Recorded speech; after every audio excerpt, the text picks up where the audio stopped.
Começa agora o programa Transição, a visão espírita para o novo tempo. Para nossa alegria, mais uma vez conosco hoje, Raul Teixeira. Bem-vindo, Raul. Muito obrigado. Raul, hoje, mais uma vez, vai nos auxiliar no esclarecimento de algumas questões encaminhadas pelos telespectadores. Raul, sendo Deus tão bondoso e justo, por que ele permite que tantas pessoas passem por tragédias, sendo elas boas ou más? Isso depende muito do que nós estamos chamando de tragédias. Naturalmente que a falta do entendimento das leis que regem, que regulam a vida humana, para nós tudo passa como se fosse uma grande tragédia. Perder o corpo, por exemplo, num fenômeno sísmico, num fenômeno climatológico, num episódio da natureza qualquer, para nós é uma grande tragédia. Mas não podemos esquecer que o nosso planeta é um planeta muito jovem. É um planeta que, segundo os astrofísicos, os astrônomos, tem aproximadamente 4,5 bilhões de anos. É um planeta jovem, muito jovem. E certamente ele tem o seu corpo telúrico, o seu corpo ciclópico, a sua massa, vivendo as transformações necessárias a um corpo sideral tão jovem como ele é. Então, no seu núcleo, no seu NIF, nós temos substâncias líquidas ainda, e disso temos testemunhos cada vez que rompem vulcões e atiram fora os magmas, as substâncias líquidas que escorrem, prendendo fogo, incendiárias por onde passa vão queimando, mostrando as altíssimas temperaturas em que essas substâncias, basicamente níquel e ferro, se acham na intimidade do planeta. Temos uma camada muito fina de crosta sólida, e então a divindade permite que esse planeta, sofrendo as suas transformações naturais, porque é um planeta novo, tenha sobre seu dorso, sobre sua crosta, um nível de espíritos, de criaturas que precisam desse planeta como ele é. Por que razão? Porque os fenômenos da natureza, eles têm duas grandes finalidades. A primeira dessas finalidades é fazer com que nós desenvolvamos intelectualmente. É graças à existência desses fenômenos naturais, os vendavais, os furacões, os tremores de terra e tudo mais, que as nossas ciências avançam, que a nossa tecnologia avança.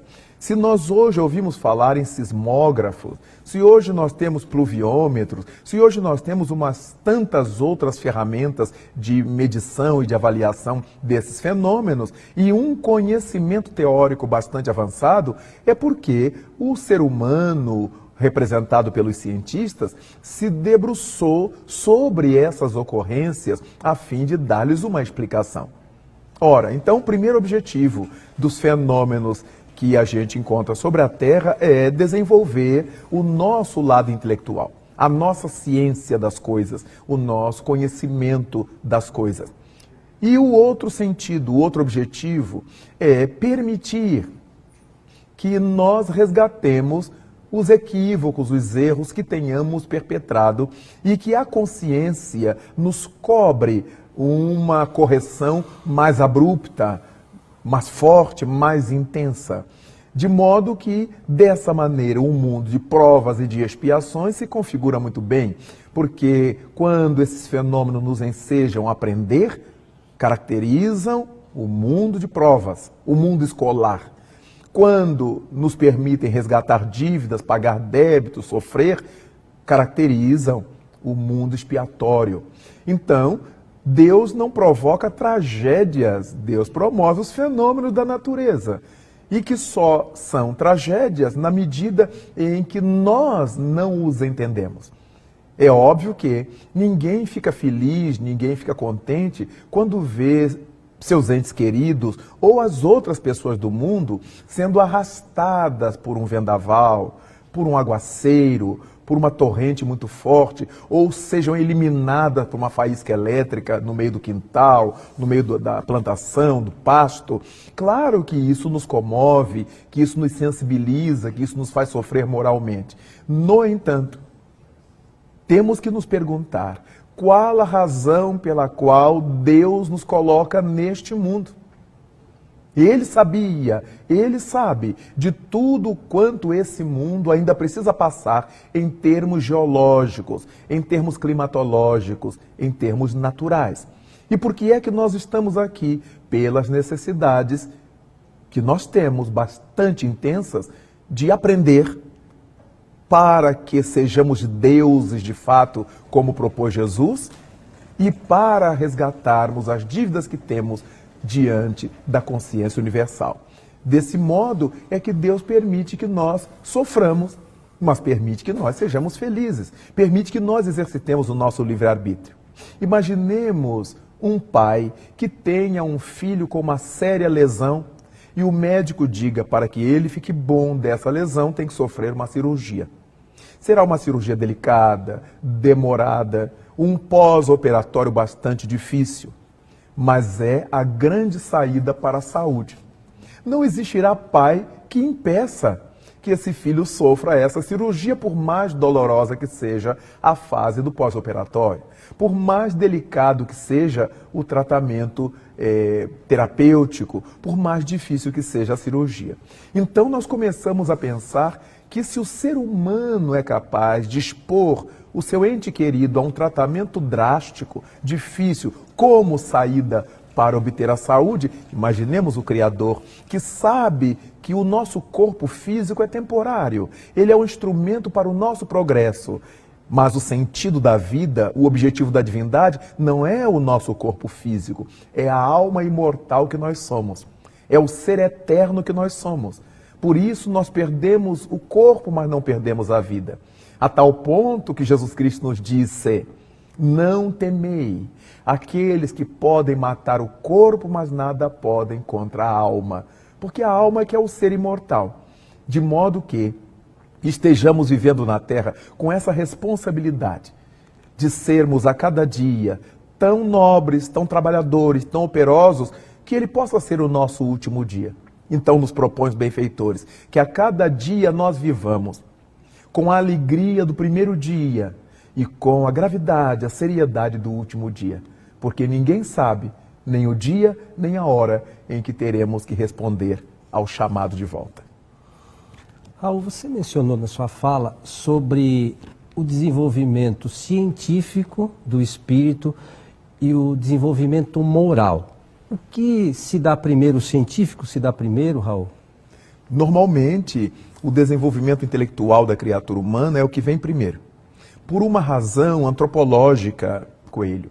Exatamente porque quando temos as notícias dos homens que começaram a habitar a Terra, os homens primitivos, os homens da caverna, eles tiveram primeiro contato com as suas necessidades pessoais. Necessidade de automanutenção. Eles precisavam comer, beber, se proteger do frio, das intempéries, dos animais.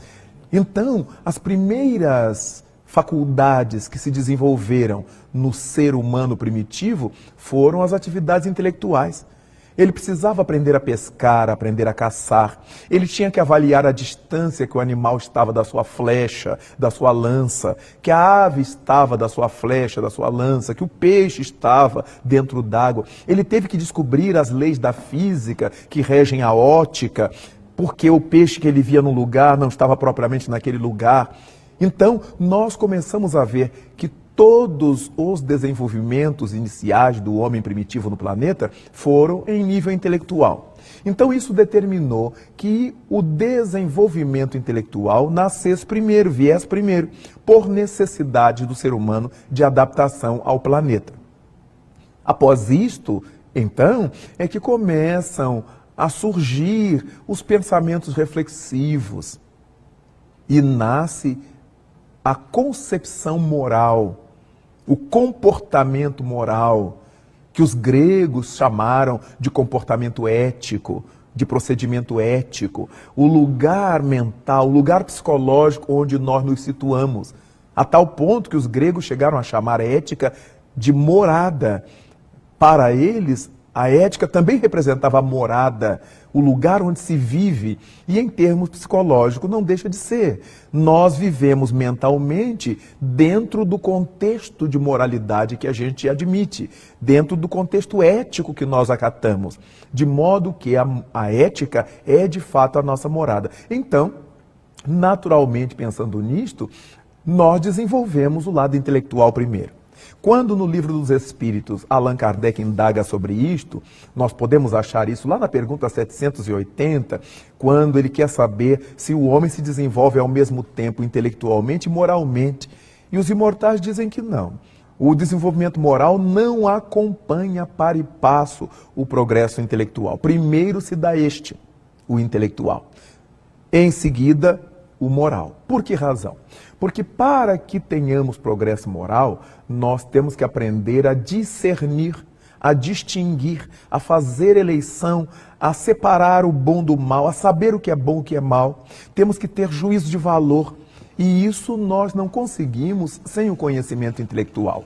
Daí então é que antes de nós desenvolvermos o lado moral, nós desenvolvemos o nosso trato intelectual. Primeiro a gente sabe para depois fazer escolhas intelectualmente dignas e moralmente corretas. Quando Allan Kardec perguntou aos espíritos, em O Livro dos Espíritos, que ideia se pode fazer de moral, eles responderam: moral é a regra de bem proceder, isto é, a de distinguir o bem do mal. Quando o indivíduo já consegue distinguir o bem do mal, o certo do errado, o é do não é, ele já tem um desenvolvimento moral para poder fazer isto. De modo que as duas coisas são importantíssimas: o desenvolvimento intelectual e o desenvolvimento moral. Agora, hoje se a gente for se recordar aí dos últimos anos, a humanidade como um todo teve um desenvolvimento científico bastante grande.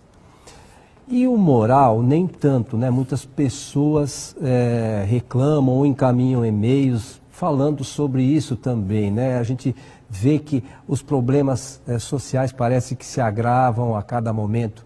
Isso tem alguma coisa a ver com a transição planetária, o momento que a Terra vive, Raul? Isso tem a ver, sim, com o momento que a Terra vive, mas não é verdade que a questão moral esteja tão em segundo plano.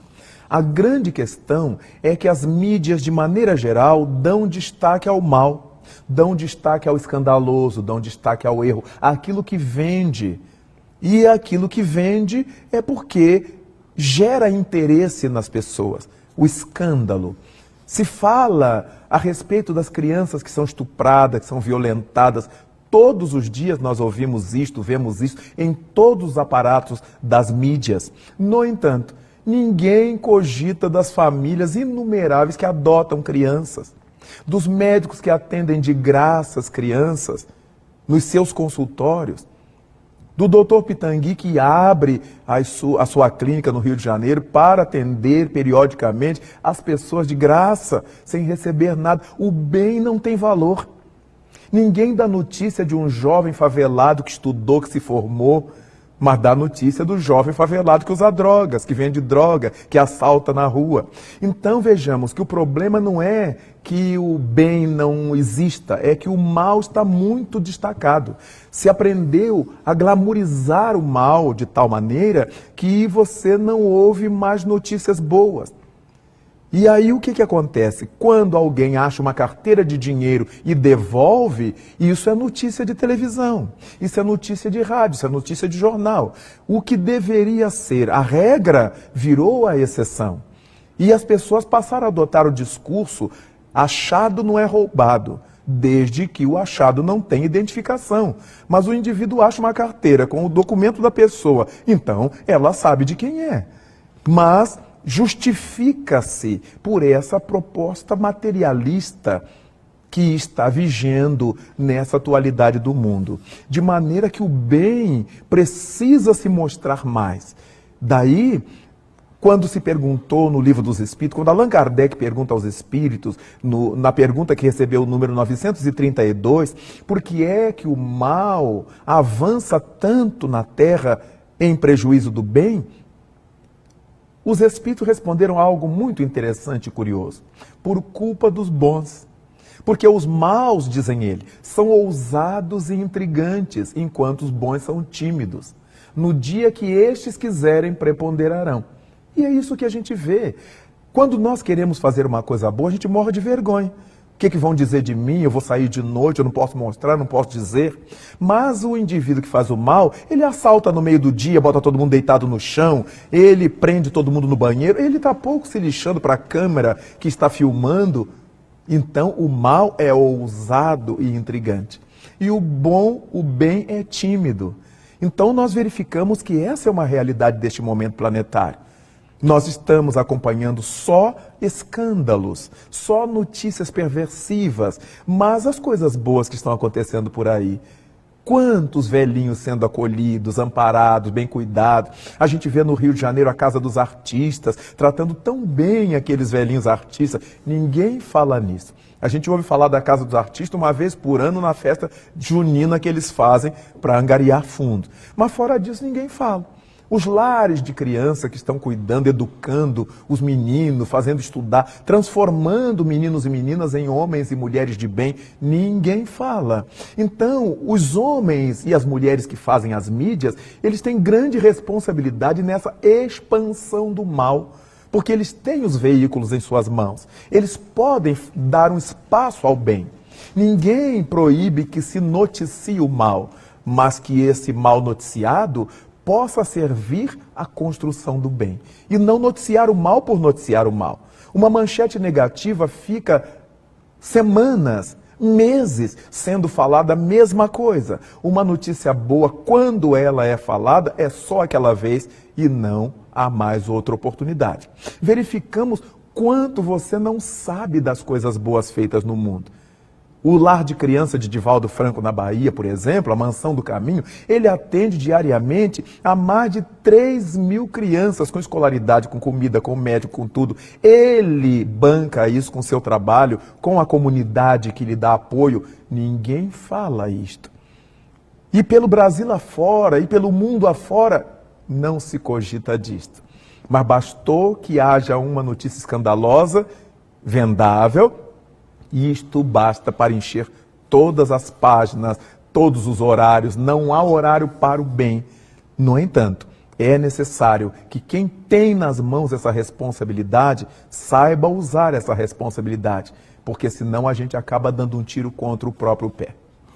Nós vamos para um rápido intervalo, Raul, mas eu queria depois, no nosso retorno, nós vamos falar um pouquinho do DVD, mas que essa questão de você dizer que a mídia explora muito as coisas negativas, será que nós não somos os culpados de nos afinizarmos com essas informações, né? Nossos espíritos não são os culpados disso? Mas depois do intervalo, gostaria que você respondesse isso para nós. Nós já retornamos.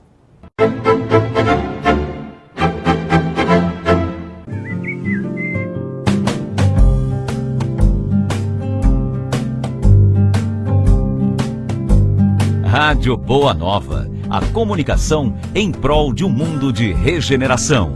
Conheça a revista Cristã de Espiritismo.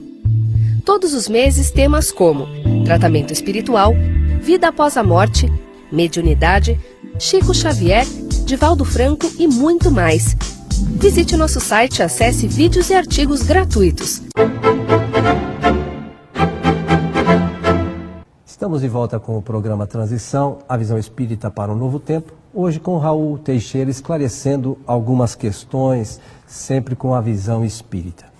Raul, eu queria que você falasse um pouquinho sobre este DVD, Sexualidade, lançado pela editora Frater. Foram-me apresentadas 22 perguntas a respeito da sexualidade, com seus diversos aspectos.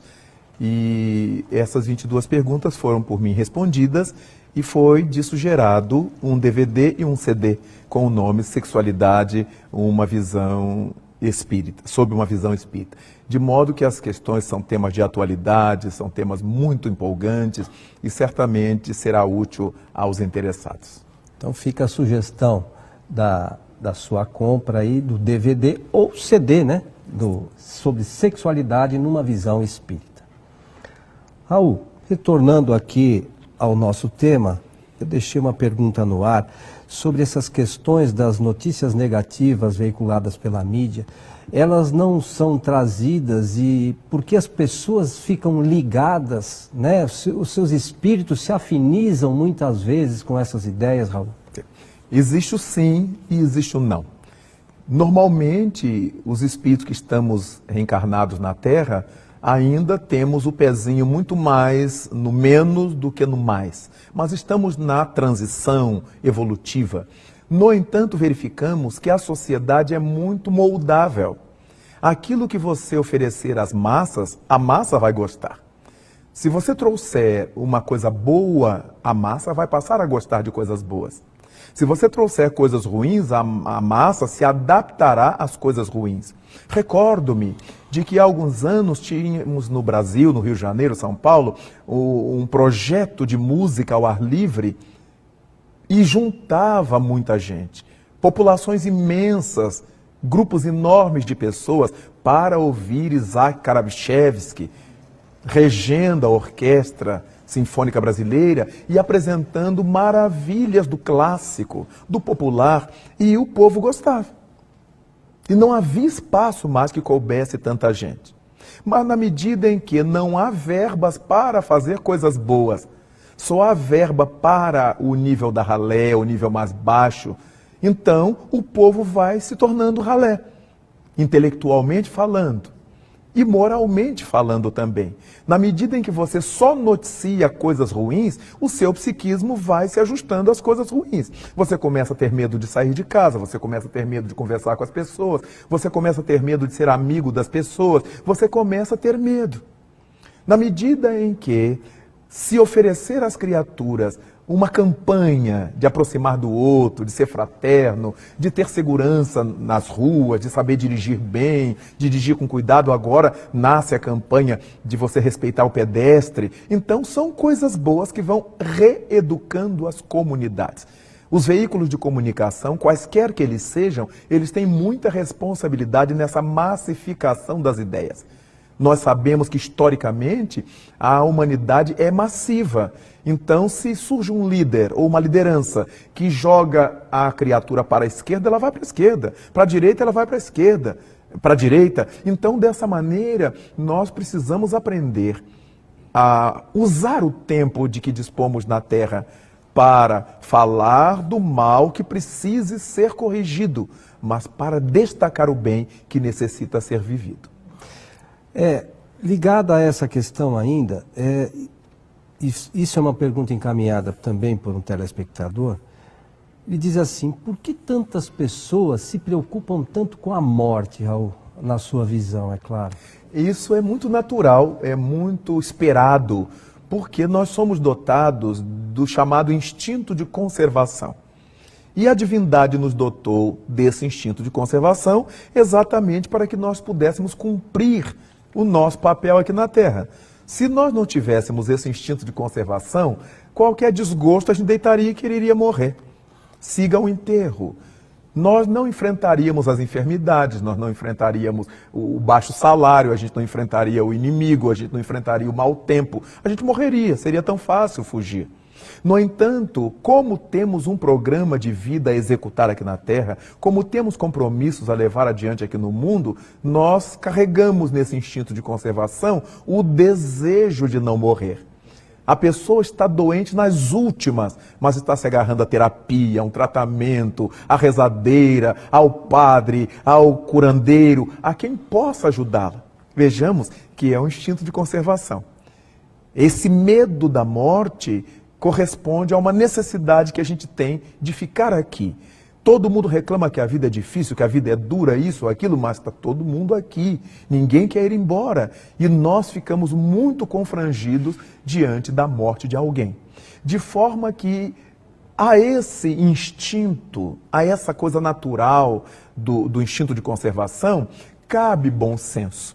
Embora nenhum de nós deva buscar a morte, pela consciência que temos da importância do viver, Também não nos cabe esse apego patológico à vida corporal, a tal ponto que não haja espaço mental para pensarmos na morte, que é uma fatalidade. Tudo quanto nasce tem que morrer um dia. E se o nosso corpo físico nasceu, ele vai morrer um dia. Que dia é esse? Não sabemos. Então que esse assunto possa ser ventilado com um pouco mais de naturalidade. O que vai acontecendo é que, pelo fato de jamais se cogitar da morte, jamais se falar da desencarnação, as pessoas ficam desprevenidas e despreparadas. Quando falece um parente, um amigo, a criatura se desespera, entra num verdadeiro pânico, porque aquilo não fazia parte das suas cogitações. E, naturalmente, isso é prejudicial. É muito importante que eu lide com meu pai, com minha mãe, com meus filhos, meus irmãos, meus amigos, sabendo que um dia um de nós terá que ir. Possivelmente não vamos todos juntos num acidente coletivo. Vá um de cada vez. E quem é que irá primeiro? Não sabemos. Para um pai é muito difícil ver um filho morrer. Mas para um filho também é muito difícil ficar sem seus pais, ficar órfão. Então a vida é toda assim. Nós sentimos sempre muita falta daqueles que partem da vida física, mas não podemos perder de vista que no mundo em que estamos e na realidade evolutiva nossa, a morte é uma necessidade da evolução. É uma característica do nosso estágio evolutivo. Não podemos imaginar o que seria de nós com 250 anos, com o corpo de 250 anos. Na medida em que vamos completando as décadas, vamos vendo como é que o corpo passa a sofrer, a ficar debilitado, a ter necessidade, a não responder mais a muitas coisas. Imaginemos esse envelhecimento continuado, nós iríamos nos sentir cada vez mais inativos, mais incapazes, mais impotentes. Isso seria uma infelicidade. Imaginemos-nos com 300 anos, 400 anos de idade, sem poder mais sair da cama, levantar, ter a nossa vida livre, dependendo de tudo e de todos. Então, a inteligência divina é perfeita. Chega a um ponto que o corpo já não nos serve mais, saímos dele, para voltar à Terra com uma nova enxada, com um novo instrumental e seguir trabalhando no rumo da nossa evolução. Nós temos um vício que a gente chama de amor, que é o vício do apego. O apego nunca foi amor. O amor significa liberdade. Que a gente chore o passamento dos entes queridos, mas chore de saudade. Nunca de rebeldia, nunca de revolta e nem evocando esses mortos. Porque às vezes vai embora a nossa mãe e a gente fica chamando a nossa mãe para vir nos ajudar nas questões que são pertinentes a nós. Ela já cumpriu o seu papel.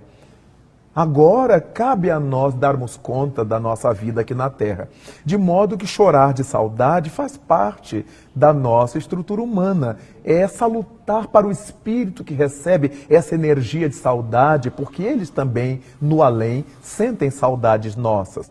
No entanto, esse apego que faz com que a gente guarde as coisas do ente querido e todo dia chore em cima, e lamente, e se revolte, e se rebele, certamente, nós estamos culpando, sem dizer e sem imaginar, estamos culpando o falecido pelo nosso sofrimento. Quanto mais nós damos vazão a este sofrimento exacerbado, exagerado aqui na Terra, jogamos essa energia sobre eles e com certeza os prejudicamos muito. Daí, em nome do amor, vale a pena que nós vamos nos recompondo aqui na Terra, reconstituindo a nossa vida. A gente chora de saudade, lembra deles, mentalmente dirige o nosso pensamento, conversa com eles em pensamento. Não é esquizofrenia, não é loucura, não. Nós podemos emitir nossos pensamentos, conversar com nossos entes queridos, dizer a eles do nosso amor, da nossa saudade, o quanto que eles nos fazem falta. Mas imaginar que eles também sentem carência de nosso afeto, da nossa ternura. Quanto mais profundos hajam sido esses vínculos, quanto mais fortes esses laços, mais um sente falta do outro.